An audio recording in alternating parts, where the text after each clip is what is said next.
जितनी माताएं जिनको 8 साल 7 साल 12 साल 14 साल 24 साल 25 साल 30 साल 50 साल के बाद बच्चे हुए हैं, शिव की कृपा से हुए हैं। मेरी जीजियों घबराना नहीं। तुम्हारे गर्भ में इतने सालों के बाद जब डॉक्टर ने मना कर दिया था कि तुम मां नहीं बन सकते, डॉक्टर ने कह दिया था तुम्हें औलाद नहीं होगी, उसके बाद भी अगर भोलेनाथ ने तुम्हें संतान दी है, तुम्हारे यहाँ पर 4 लड़कियां थी 3 लड़कियां थी, उसके बाद भी अगर भगवान बेटा दे दिए, तुम्हारे यहाँ संतान की प्राप्ति हो गई। कोई बेटा बेटी एक भी नहीं था, बेटी ने भी अगर जन्म लिया, बेटे ने भी अगर जन्म लिया, और तुम्हारे घर में अगर औलाद ने जन्म लिया है कई सालों के बाद, और शिव के पशुपति व्रत से, सफेद आंकड़े की जड़ से, शंकर की कथा से, शिव महापुराण की भूमि की रज से अगर तुम्हारा गर्भ ठहरा है एक लोटे जल से, तो तुम्हारे बच्चे की परवरिश करने की जवाबदारी भी उस शिव की है, क्योंकि शिव ने दिया, शंकर ने दिया। वो भटकते किस लिए भटकते? इसलिए इंतजार करना। वक्त और व्यक्ति को हल्का मत समझो। वक्त जो चल रहा है इससे जोरदार कभी नहीं होगा। खूब खुश होकर जिंदगी जियो, जो तुम्हारे पास है उसमें संतुष्ट रहो। दूसरे का धन दौलत देखकर कभी अपना मन मत डोलाओ, दूसरे की सुंदरता देखकर मन ना डोलाओ, दूसरे का वैभव देखकर अपना मन ना डोलाओ, दूसरे की गाड़ी बंगला देखकर मन ना डोलाओ। भगवान से प्रार्थना करो जो तूने दिया बहुत अच्छा दिया, बस इतना याद रखना प्रभु सब देना, पर साथ में शांति मन की देना और तृप्ति देना कि इस मन को तृप्त कर सके। ये मन की भूख तो बढ़ती चली जाती। एक कमरे का मकान 2 और बन जाए तो अच्छा, 2 कमरे का हो गया तो अभी भी कह रही 3 कमरे और ऊपर बन जाए तो अच्छा, 3 कमरे मिल गए मालूम पड़े चौथा और बन जाए तो अच्छा। वस्तुओं में सुख ढूंढा, उसमें दुख मिला। कौन सी चीज थी जिसमें सुख मिला तुमको? परमात्मा के नाम के अलावा किसी में सुख नहीं है। कपड़े धोने की मशीन नहीं थी तो मन में झगड़ा कर करके सुनो कपड़े धोने की मशीन ला दो, वॉशिंग मशीन ला दो, वॉशिंग मशीन ला दो। बेचारा पति गया 9,000 10,000 की वॉशिंग मशीन लाया। अब वॉशिंग मशीन में पाउडर डाल, पानी डाल, कपड़ा डाल, फाटक लगा, बटन दबा, 10 मिनट बाद टेंटे बोले तो फिर कपड़ा उसमें से निकाल, धोने वाले में सूखने वाले में डाल, फिर उधर से निकाल, फिर बाहर ले जाके डाल, आखिरी में वॉशिंग मशीन रख तो पूरी साफ करके रख, नहीं तो जाम हो जाएगी। तो इससे तो भाई अपने अपने कमरे से निकले और पछिट के धो दिए, वही अच्छा था। काय की वॉशिंग मशीन आई, प्राण खा गई आधे से ज्यादा अपने, लाइट खाए, पाना खाए, पाउडर खाए। फिर मन में आया भगवान कृपा कर दो, बेटे की शादी कर दो, बहू आ जाएगी, गरम गरम रोटी देगी, सुख देखा था। अब जब से आई है रोज गरबा कर रही है, रोज प्रतिदिन दिन हो गए। हाँ, हम माता के स्मरण नहीं करें, हम शिव का स्मरण नहीं करें। एक बेलपत्र हमारे मन की दशा को शिव से कह देती है, एक लोटा जल हमारे मन की दशा को शंकर भगवान से कह देता है। और तो और शिव महापुराण की कथा कह रही है, कितनी सुंदर प्रसंग को भगवान वर्णन कर रहे हैं। वेद व्यास जी ने लिखा, कुंभज ऋषि के आश्रम में, अगस्त ऋषि के आश्रम में भगवान शंकर माता सती को लेकर कथा श्रवण करने के लिए पहुंचे, और कुंभज ऋषि कथा कह रहे थे, भोलेनाथ जी को भी देख रहे थे और सती माता को भी देख रहे थे। उस समय पर सती मैया कुंभज ऋषि से कुछ नहीं कही, तो भी कुंभज बाबा सती के हृदय के भाव को समझ गए थे। सती के हृदय के भाव, माता सती के मन के भाव को समझ गए।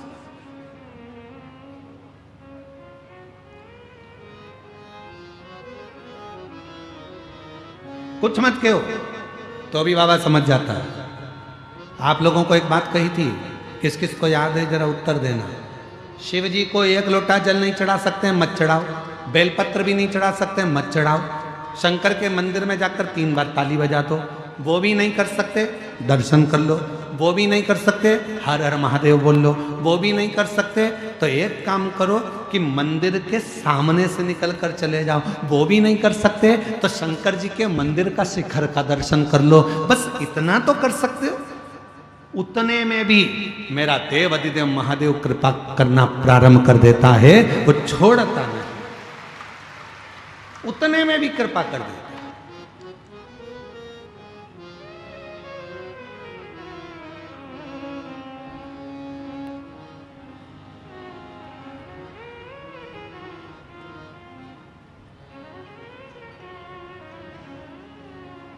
बस थोड़ा ध्यान लगाकर सुनिएगा। पार्वती जी को लेकर भगवान शिव पहुंचे एक सरोवर के पास।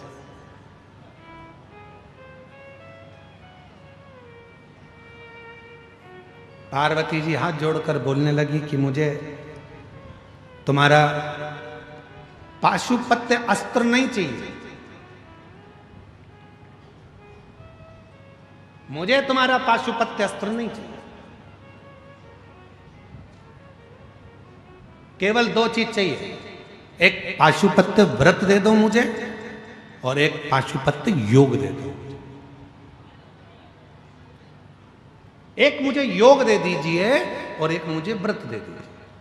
तो शंकर भगवान ने फिर कहा कि देखो पार्वती, तुम एक काम करो कि इन तीन में से कुछ एक मांग लो। तुम्हें पाशुपत्य अस्त्र नहीं चाहिए तो तुम या तो पाशुपत्य योग ले लो या पाशुपत्य व्रत ले लो।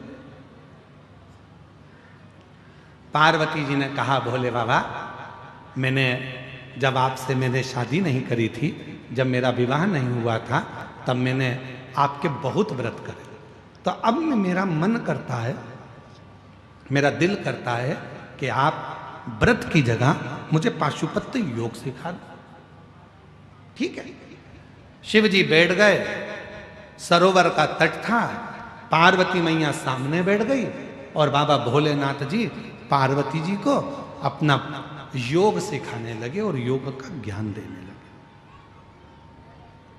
ध्यान दीजिएगा, थोड़ा योग सिखा रहे हैं, योग का ज्ञान दे रहे, दोनों चीज चल रही। अब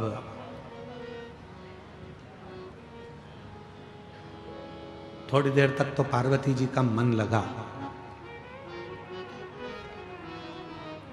और योग करते करते करते करते पार्वती का ध्यान हटकर सीधे काशी पहुंच गए। जैसे कई माताएं ऐसी बैठी हैं जिनका मन कथा सुनते सुनते घर पहुंच जाता है। फ्रिज में दूध रख के आई थी, शादी की जल्दबाजी, घर कहीं पे निगाहें कहीं पे निशाना,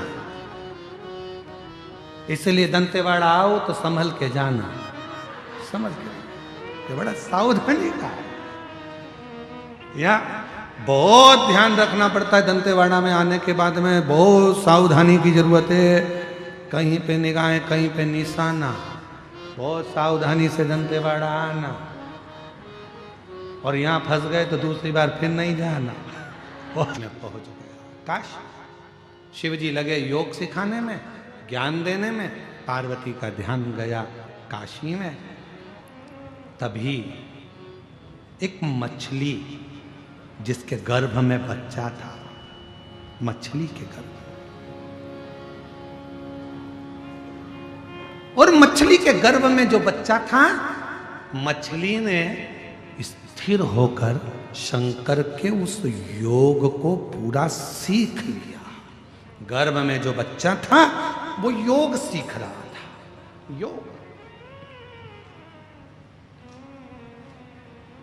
योग का ज्ञान हो गया। मछली स्थिर रहकर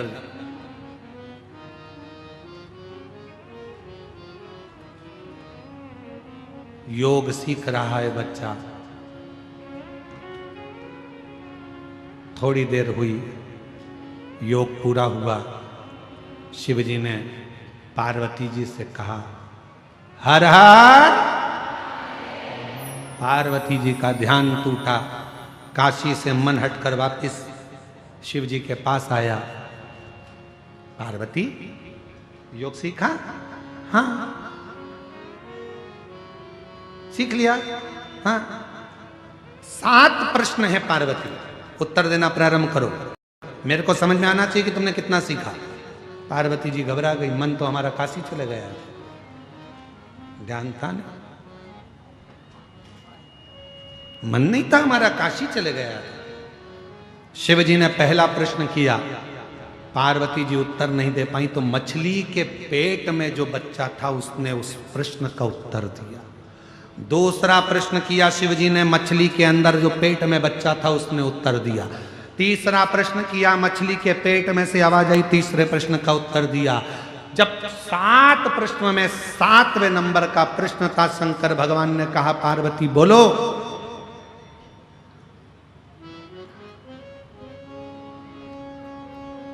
जन्म मृत्यु व्याधि बीमारी रोग आदि से मुक्त करने का सबसे सुंदर तरीका कौन सा है? पार्वती जी मौन थी, तभी उसी पल मछली के पेट में से फिर आवाज आई, केवल एक शिव नाम सारी व्याधियों को, दुख को, तकलीफ को मिटा देता है। मछली के पेट में से आवाज आई, शिव जी का ध्यान गया, भगवान देवाधिदेव महादेव ने आवाज लगाकर कहा, इस मछली के पेट में कौन है? निकल कर बाहर आए। तभी मछली के उदर से एक बालक प्रकट हुआ। शंकर जी ने देखा, इतना सुंदर बालक है, इसने मेरी योग साधना सीखी है।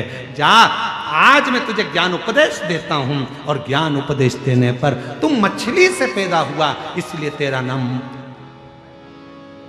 गुरु मच्छिंद्र नाथ होगा।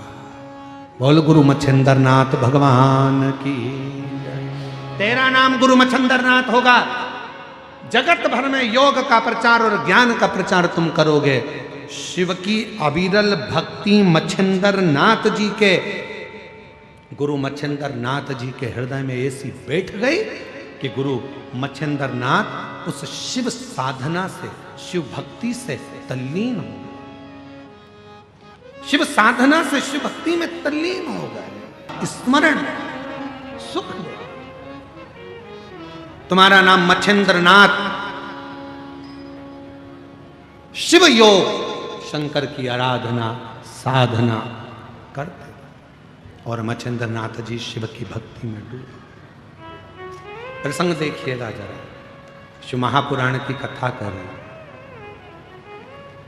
जो शिव जी के मंदिर में 1 लोटा जल चढ़ाने लगता है, जो शंकर जी के मंदिर में झाड़ू पोछा करने लगता है, जो शंकर भगवान का श्री शिवाय नमस्तुभ्यम मंत्र का जप करने लगता है,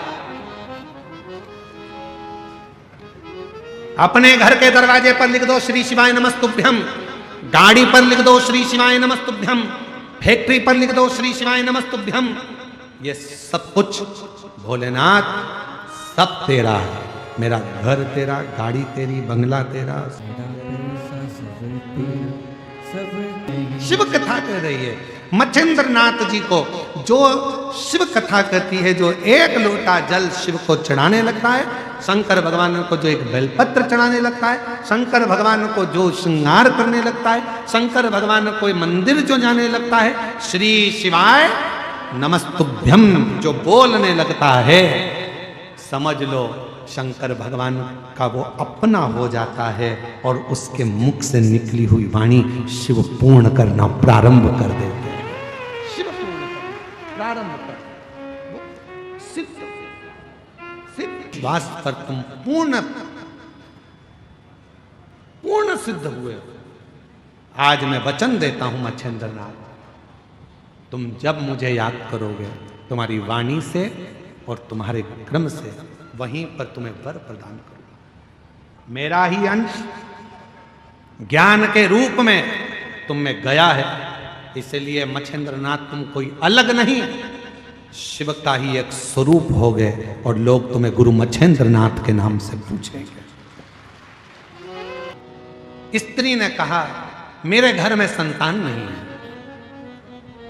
नारी बोरी मेरे घर औलाद नहीं। गुरु मच्छिंद्र नाथ ने कहा कि अभी तुम्हें कुछ देर पहले ही बाबा भोलेनाथ को भस्म चढ़ा के आया, भभूति मेरे पास रखी है, भस्म ले, ये भभूति लेकर जा, ये भस्म लेकर जा, पति और पत्नी दोनों ग्रहण कर लेना, गर्भ ठहर जाएगा, संतान हो जाएगी।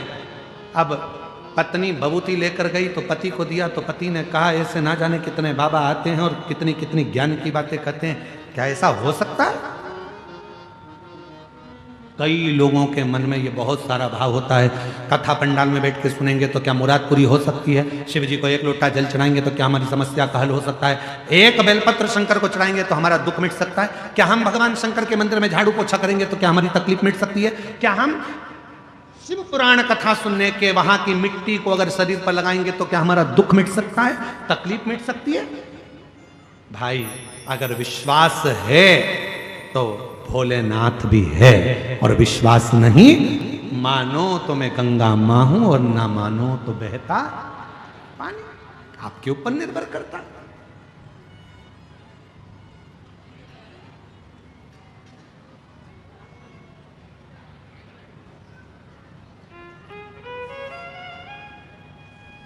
निर्भर आपके ऊपर करता है। मानो तो मैं मां दंतेश्वरी सती के दंत से प्रकट हुई और दुनिया का कल्याण करने के लिए दुनिया की सारी शक्तिपीठ मिलने के लिए इस दंतेवाड़ा में आती है, मां दंतेश्वरी के पास, दंतेश्वरी के पास। मानो तो मैं दंतेश्वरी, ना मानो तो मां के रूप में। कह रहे थे पति पत्नी दोनों खा लेना, बच्चा हो जाए।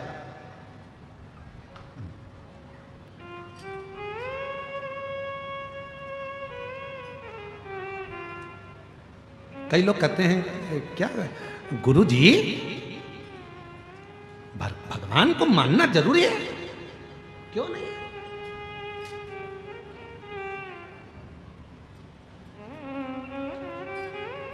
भगवान क्या है, जिस दिन तुम्हें समझ में आ गया तुम्हारी जिंदगी सार्थक हो जाएगी। कर्म करो, मेहनत करो, परिश्रम करो और छोड़ते चलो उस देवाधिदेव महादेव पर, लक्ष्य तक वो पहुंचाए। आज का पढ़ा लिखा जमाना है, जरा सा थोड़ा सा लोग पढ़ लेते हैं तो कहते हैं हम ईश्वर को नहीं मानेंगे, हम भगवान को नहीं मानेंगे। थोड़ी अकल लो, वो अंबानी परिवार से थोड़ी अकल लो, करोड़ों का धन है, वैभव है, उसके बाद भी भगवान की भक्ति में हमेशा लगा ही रहते हैं। थोड़ी अकल लो वो बिरला परिवार से, थोड़ी अकल लो किसी अच्छे अच्छे आनंद करने वाले विद्वज्जनों से। थोड़ा सा पढ़ लिए, भगवान को नकार दिया, हम नहीं मानते, हम डॉक्टर बन गए, हम ये बन गए, हम कलेक्टर बन गए, हम ये बन गए, हम परमात्मा को नहीं मानते। मत मानो, जब बीमार पड़ोगे, एक दिन कुर्सी से नीचे उतरोगे, कोई नहीं पूछेगा, तब कमरे में पड़े रहोगे, कोई नहीं पूछने वाला, तब याद आएगा भगवान कौन सा कर्म दंड किया था, भुगता रहा है, जल्दी से ले जा। तब याद आएगा कि ईश्वर क्या होता है। हम नहीं मानते परमात्मा को, हम नहीं मानते भोलेनाथ को, हम नहीं मानते भगवान को। बस थोड़ी सी अध्ययन कर लिया तो सोचा भगवान है ही नहीं, हम कर रहे हैं वो ही सब करेंगे, हम ये करेंगे, हम वो करेंगे। एक बार किसी ने हमको न्यूज चैनल वालों ने बुलाया, बोलते आप साइंस को नहीं मानते? हमने कहा पूरा मानते, पूरा मानते।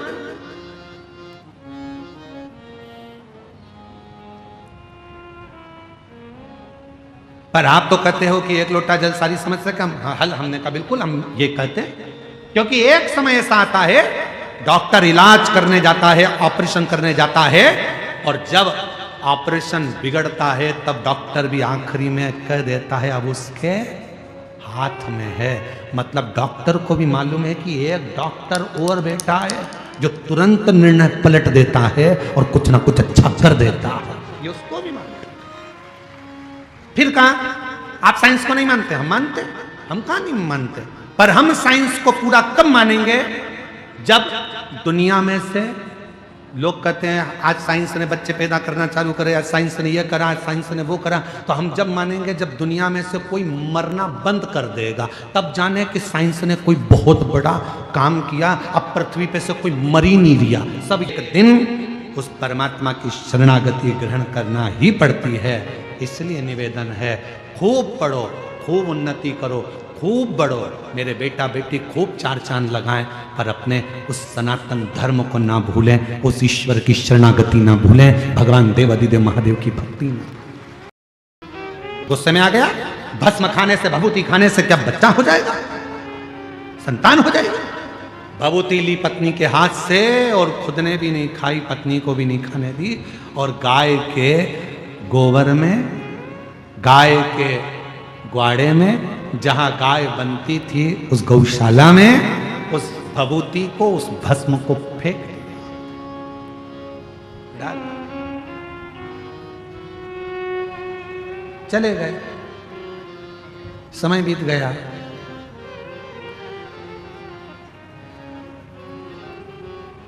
बारह साल निकल गए। कितने? जम के बोलो जरा। 12 साल निकल गए। 12 साल के बाद गुरु मच्छिंद्र नाथ उस गांव में फिर आए और गुरु मच्छिंद्र नाथ जी ने आकर प्रवेश किया। वो महिला दिखी। महिला से पूछा, मां तुम्हारे घर में तो अब बेटा आ गया होगा? मां बोली, नहीं, मेरे घर संतान नहीं। संतान नहीं? नहीं। क्यों? भस्म दी थी वो नहीं खाई? विश्वास नहीं था? धर्म पत्नी ने, कोई स्त्री ने कहा, बाबा मेरे पति ने हाथ में से वो भस्म लेकर, वो भभूति लेकर गाय के ग्वाड़े में गोबर के ऊपर फेंक दी। गाय का गोबर वो खले में पड़ा था, उसी में वो भस्म पड़ी। मच्छिंद्र नाथ जी ने कहा, ये हो ही नहीं सकता कि मैंने भस्म दी हो शिव का नाम लेकर। कोई शंकर का भक्त यदि कोई वचन कह देता है तो शंकर भगवान को उसे पूरा करना पड़ता है, शिव को पूरा करना पड़ता है। और अगर मैंने भस्म दी है तो तुम्हारे घर में तो औलाद होना था। ये हो ही नहीं सकता। 12 साल बाद आया हूं, तुम्हारे यहां औलाद नहीं? नहीं। गुरु मच्छिंद्र नाथ ने आवाज लगाई, अलख निरंजन।